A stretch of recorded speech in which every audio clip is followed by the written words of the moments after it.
Le transfert de Kvisha Kvaratskhelia au PSG avance et se précise. D'autres informations sont apparues entre-temps. Alors, Aurelio De Laurentiis veut 80 millions d'euros sans contrepartie pour Kvaratskhelia. Si le deal se produisait, le Géorgien deviendrait la deuxième vente la plus chère de l'histoire du club italien. Information Sky Sport Italia. De toute façon, on sait qu'Aurelio De Laurentiis n'a pas toujours des mots très tendres envers le PSG, Nasser, le Qatar et tout ça. Donc, on sait qu'il ne fera pas de cadeau avec le PSG. Mais là, 80 millions d'euros pour un départ de Kvaratskhelia, c'est très bien vendu. Et franchement, ça profite aux trois parties. Car la première partie, bah, Naples, bah, ça leur fera une belle vente quand même, pour un joueur qui ne voulait pas rester chez eux. Deuxième partie, Kvaratskhelia, bah, il voulait rejoindre le PSG, donc ce sera tout bénef pour lui. Et troisième partie, le PSG, ça va, 80 millions d'euros, c'est pas non plus, c'est ni pas cher, ni trop cher. Ça va, ça passe, ça passe. Et en plus, le PSG a besoin de qualité dans ce domaine-là, à tous les postes, de toute façon, pas qu'en attaque, mais le PSG a vraiment besoin de qualité. Voilà, le projet jeunesse, ça ne suffit pas. C'est bien la jeunesse, il faut un entre-deux. Ni trop de stars, ni trop de joueurs expérimentés, ni de joueurs trop jeunes. Il faut l'entre-deux, un peu les deux, un mélange des deux, c'est très bien. En plus, il ne faut pas oublier que Mohamed Salah n'a toujours pas prolongé son contrat à Liverpool. Donc ça veut dire que le PSG, non seulement en se renforçant avec Kvaratskhelia cet hiver, ils peuvent aussi avoir Mohamed Salah l'été prochain. C'est vraiment, le PSG peut faire quelque chose de très beau là, dans ce domaine-là. Par contre, le PSG aussi, il leur faut vraiment un finisseur, un très beau numéro 9. Ça ne peut pas continuer comme ça. Luis Enrique, tout le Luis Enrique qu'il est, il faut un numéro 9, un bon numéro 9 dans cette équipe. Tu ne peux pas continuer à jouer de cette manière-là. C'est pas possible. Donc voilà, Kvaratskhelia est d'accord pour rejoindre le PSG, son entourage. Et il veut uniquement le club parisien. Alors on sait que Liverpool et Chelsea est aussi dessus, mais avantage pour le PSG, car on sait que le joueur bah, ne veut que le PSG. Voilà. Donc Naples est d'accord pour le vendre, mais uniquement dans un deal sec, sans inclure de joueurs. Le PSG va effectuer une offre dans la journée. Rai Sports Napoli, donc ça veut dire que pas de Skriniar, excusez-moi, pas de Skriniar dans le deal. Le PSG prépare une première offre. Kvaratskhelia veut quitter Naples. Le joueur n'a pas l'intention de signer le nouveau contrat que le club italien lui a proposé et Naples envisage sérieusement de le vendre en janvier. C'est un média géorgien, hein, difficile à donner le nom, c'est difficile à lire. De nouveaux contacts ont eu lieu aujourd'hui pour Colomboigny avec la Juve, donc ça c'est dans le sens des départs. Donc oui, dans le sens de départ, bah, Colomboigny, ouais, c'est ça, de nouveaux contacts ont eu lieu hein, avec la Juve. Sinon, bah voilà, Kvaratskhelia fait pression pour un transfert en janvier. Le PSG cherche un accord financier avec Naples. Négociation en cours entre les parties, entre toutes les parties. Kvaratskhelia veut rejoindre le PSG. Paris propose une somme importante, plus Milan Skriniar. Naples est intéressé par le Slovaque, mais propose un contrat bien moins intéressant que le club de la capitale. Information foot mercato.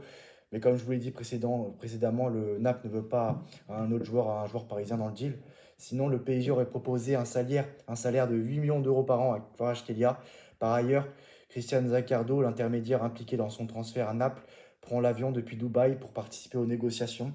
Donc ça y est, ça chauffe hein, du côté du PSG. Donc ça sent très bon pour une arrivée de Kvaratskhelia au PSG, hein, comme je vous l'ai dit dans la précédente vidéo. Donc Naples ne veut pas de joueurs du PSG dans le deal, hein. Les Parisiens voulaient inclure Milan Skriniar dans l'opération, mais les Napolitains n'en veulent pas. Prix de départ fixé, 80 millions d'euros. Information Skira. Donc ce sera un transfert sec, ça y est. Ça s'officialise, ça se précise davantage. Voilà. Transfert de 8 millions d'euros par an. Le salaire de Kvaratskhelia est déjà prêt hein, sur la table. Ça avance très bien, très très bien. Confirmation d'un montant qui avoisinerait les 80 millions d'euros entre les clubs. Information Fabrizio Romano.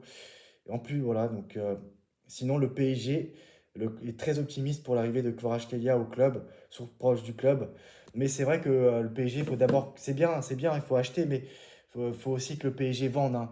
Si le PSG ne vend pas, ça va être très compliqué. En plus, on sait qu'à chaque fois, les clubs, à chaque fois que le PSG veut vendre un joueur, c'est des prêts. Par contre, quand le PSG veut un joueur, c'est toujours des sommes astronomiques. Donc, les clubs ne respectent pas assez le PSG. Et ça continue, hein. D'ailleurs, West Ham, Julen Lopetegui a été viré par West Ham à cause des mauvais résultats. Donc, ouais, bah, c'est normal, hein. West Ham est le paillasson de Première Ligue. Et vu que l'entraîneur espagnol a été viré par West Ham, à mon avis, Carlos Soler ne sera pas conservé par West Ham car il ne fera pas partie des plans du prochain coach. Je pense qu'il s'agit de Graham Potter, donc voilà. Donc c'est ça. Donc à mon avis, voilà, le PSG voilà, va rapatrier Carlos Soler une nouvelle fois. Donc ça semble pas bon pour que West Ham garde l'Espagnol.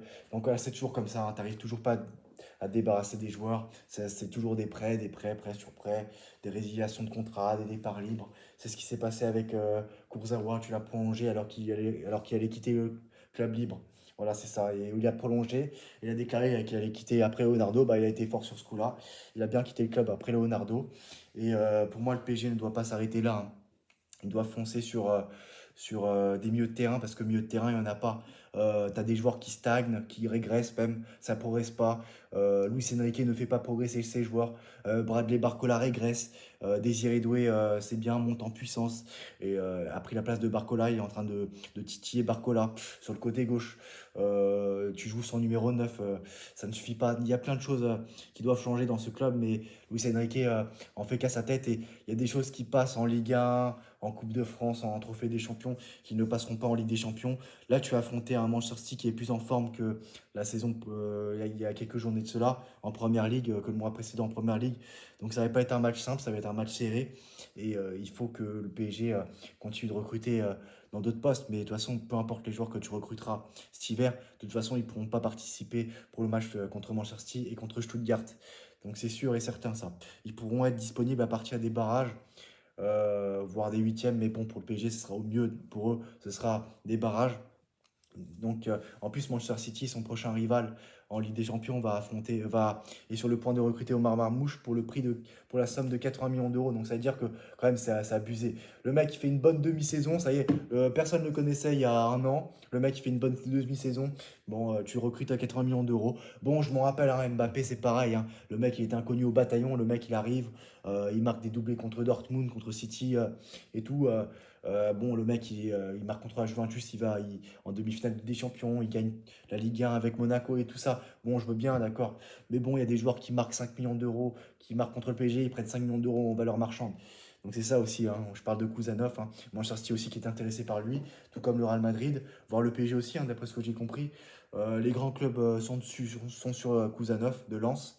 Et en parlant de Manchester City, bah, ils veulent recruter Omar Marmouche, 80 millions d'euros, mais le mec, attends, il a rien prouvé en Ligue des Champions. C'est ça, bon, en Bundesliga, voilà, il y a des joueurs qui réussissent en Bundesliga, qui réussissent pas forcément en Première Ligue. Je pense à Timo Werner, hein, qui n'a pas réussi en Première Ligue. Il est retourné d'ailleurs en prêt au RB Leipzig. D'ailleurs, là, il joue à Tottenham. Mais voilà, ils font des ravages en Bundesliga et en Ligue 1, Première Ligue, c'est plus compliqué pour eux. Je dis pas que la Bundesliga est un championnat un championnat nul, hein. C'est un championnat qui est un très bon championnat, attention. Mais c'est ça. Donc il y a des joueurs qui réussissent plus facilement en Bundesliga qu'en Première Ligue. Ligue 1, c'est comme ça. En Ligue 1, c'est plus fermé qu'en Bundesliga qu'en Première Ligue. On n'est pas là pour comparer les championnats. Mais tout ça pour dire que c'est pas parce que tu réussis dans un championnat que tu vas réussir dans un autre championnat.